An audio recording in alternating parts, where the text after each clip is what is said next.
गरीब लड़की से शादी की, यूरोप ले गए, बच्चे पैदा किए और पाकिस्तान लाकर उसका कत्ल कर दिया। अस्सलाम वालेकुम, कैसे हैं आप लोग। मैं हूं आपके साथ अदनान और आज की जो स्टोरी है वो हर वालिदैन को ज़रूर सुननी चाहिए और सुनने के बाद इस पर गौर व फिक्र करना चाहिए।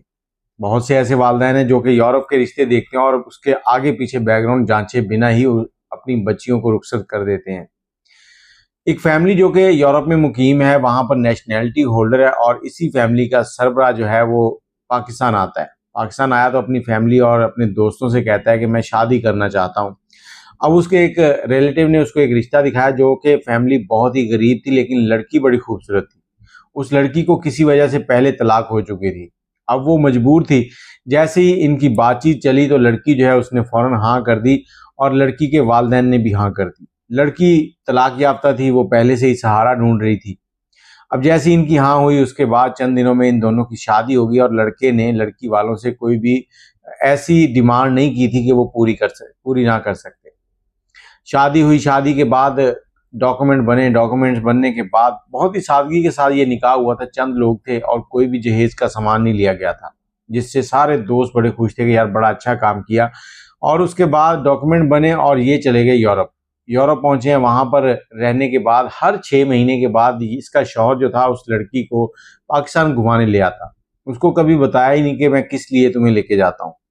वक्त बीतता गया और आखिरकार इनके यहाँ बेटा पैदा हुआ, एक बेटा पैदा हुआ और उसके बाद फिर वक्त चलता रहा। उसके 6 महीने के बाद पाकिस्तान आना और जाना। लड़की के वालिदैन भी बड़े खुश थे क्योंकि ये लड़का जो था उनको भी बड़ी सपोर्ट करता था। मामला बड़े अच्छे चल रहे थे, लेकिन लड़की को समझ नहीं आ रही थी कि हो क्या रहा है। अब वहां पर जो भी बच्चे वगैरह पैदा हो रहे थे उनके नाम के साथ इस शख्स की जो पहली बीवी थी उसका नाम लिखा जाता था। जब इसने इस लड़की से शादी की थी तो इसने उसको बताया था कि मैं पहले से शादीशुदा हूँ और मेरे यहाँ औलाद नहीं है। मेरी बीवी जो है उसमें कुछ प्रॉब्लम है जिसकी वजह से हमारे यहाँ औलाद नहीं हो सकती, तो मैं इसलिए शादी करना चाहता हूँ। अब बच्चे जो थे उनके नाम जो है वो उनकी जो पहली माँ है उसके नाम के साथ जुड़ते जा रहे थे क्योंकि उनको नेशनैलिटी देनी थी। और इस लड़की को ये लोग हर 6 महीने के बाद पाकिस्तान लेके आते थे ताकि इसको नेशनैलिटी ना मिले।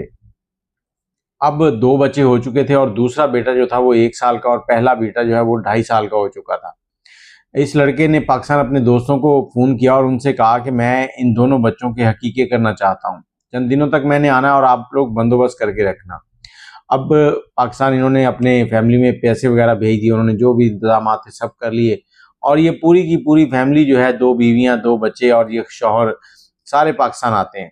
जैसे ही पाकिस्तान पहुंचे हैं उसके बाद घर पहुंचे हैं, 3 से 4 दिन ही गुजरे हैं कि इन्होंने दोस्तों को कहा कि हम हकीके जो है वो चंद दिनों के बाद वापस आएंगे फिर करेंगे, लेकिन अभी हम वापस जा रहे हैं। वजह क्या बनी, ये कहता कि मेरे बच्चे जो हैं वो बीमार हो चुके हैं और इनको शायद पानी रास नहीं आया यहाँ का, इसलिए हम लोग जाएंगे वहां चंद दिन रहेंगे, उसके बाद जब ये ठीक हो जाएंगे फिर आएंगे फिर हकीके करेंगे।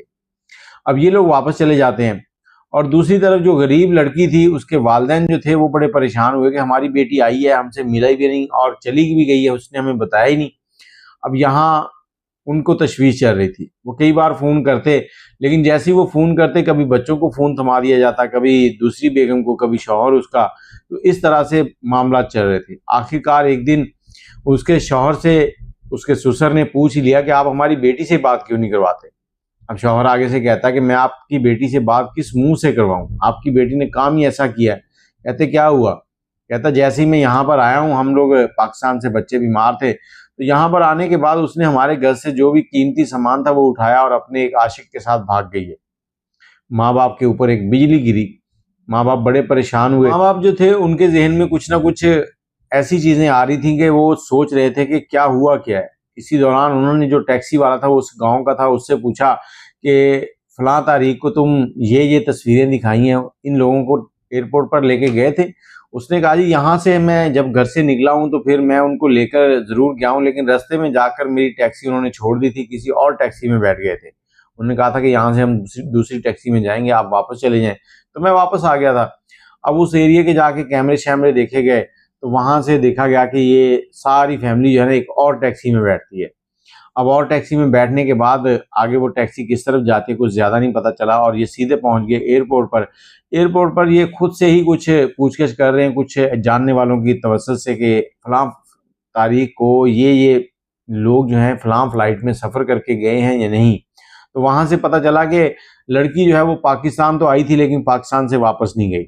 अब उनकी तशवीश और बढ़ गई। तो इसी दौरान उन्होंने जाकर पुलिस को एफआईआर दर्ज करवाई। अब पुलिस को एफआईआर दर्ज करवाई तो पुलिस ने अपनी कार्रवाई शुरू की और इस कार्रवाई के दौरान उन्होंने पहले टैक्सी वाले को और फिर उसके बाद दूसरा जो टैक्सी वाला था उसको भी पकड़ा। जब टैक्सी वाले को पकड़ा गया तो उसने बताया कि मेरी टैक्सी में ये लोग सवार हुए थे और मेरी टैक्सी में सवार होने के बाद कुछ थोड़ा सा आगे जाकर इन्होंने कहा था कि ये बच्चे और उनकी एक मैडम जो थी वो मेरे साथ जाएंगी और वो दूसरी मैडम और उनके हस्बैंड जो थे वो दूसरी टैक्सी में बैठ गए थे। अब जिस टैक्सी में वो बैठ गए थे वो भी उस एरिया के कैमरास देखे गए तो वहां से उसका नंबर ट्रेस हो गया। अब उस बंदे को पकड़ा गया। जब उस बंदे को पकड़ा गया तो उसने बताया कि जब ये मेरी टैक्सी में सवार हुए तो मेरे साथ साहब का पहले से प्लान चल रहा था। उन्होंने मुझे अच्छी खासी रकम दी हुई थी और उन्होंने मुझे कहा था कि 1 से 2 कुत्ते जो हैं उनको मारकर उनके बड़े बड़े टुकड़े टुकड़े करके लेके आने तुमने। जब मैं उनके टुकड़े कहता मैं लेके आया हूँ तो ये लोग हमारी गाड़ी में बैठ गए। उसके बाद हमने उन टुकड़ों को एक कुएं में फेंकना था और मुझे उन्होंने यही कहा था कि हमने ये बस एक टूना करना है।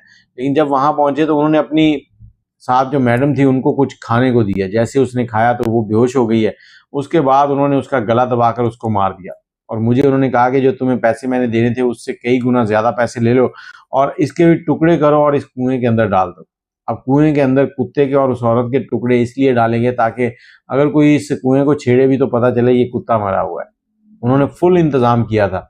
अब पुलिस ने इस ड्राइवर को तो पकड़ लिया। ड्राइवर जेल की सलाखों के पीछे है लेकिन जो लड़की का शौहर था वो फ्लाइट में सवार होकर बाहर चला गया। जब उससे राब्ता किया गया किसी की जरिए से तो उसने आगे से कहा कि मैंने जो शादी की थी वो बच्चों के लिए की थी क्योंकि मेरी बेगम से बच्चे पैदा नहीं हो रहे थे इसलिए मैंने शादी की है।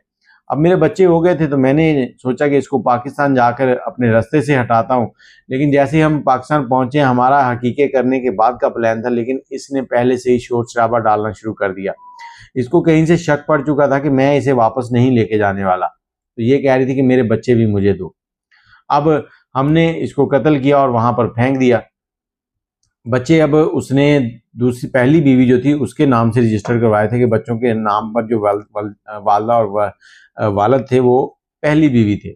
उनको यूरोप की नेशनैलिटी भी मिल गई। इस लड़की को उसने हर 6 महीने के बाद पाकिस्तान का दौरा करवाया और इसका टाइम पीरियड जो है वो कम था। उसने नेशनैलिटी भी नहीं मिली और इसको कत्ल कर दिया। अब उस आदमी का पहले दिन से ही ये नजरिया था कि मैं इस तरह से बच्चे पैदा करवा के उसके बाद इसे कत्ल कर दूंगा। और आज मैं सब वालिदैन को ये कहना चाहता हूँ कि हम लोग जैसे ही हमें पता चले कि लड़का यूरोप में है तो हम लोग बच्चियों की शादियां फौरी तौर पर कर देते हैं। कभी ये नहीं सोचते कि वो बच्चियां जो स्कूल पे वालिद सिर्फ 10 मिनट लेट हो जाए तो रो रो कर अब हलकान हो जाती हैं। उन्हें हम 10,000 किलोमीटर दूर भेज देते हैं और वहां पर भी ऐसे शख्स के साथ जिसको हमने कभी परखा ही नहीं और अनजान लोग। वहां पर उनके साथ क्या क्या जुल्म होते हैं क्या क्या चीजें वो फेस करती हैं वो वही जानती हैं। और जो पैसे वाले लोग हैं ना ये बड़े सख्त हो जाते हैं।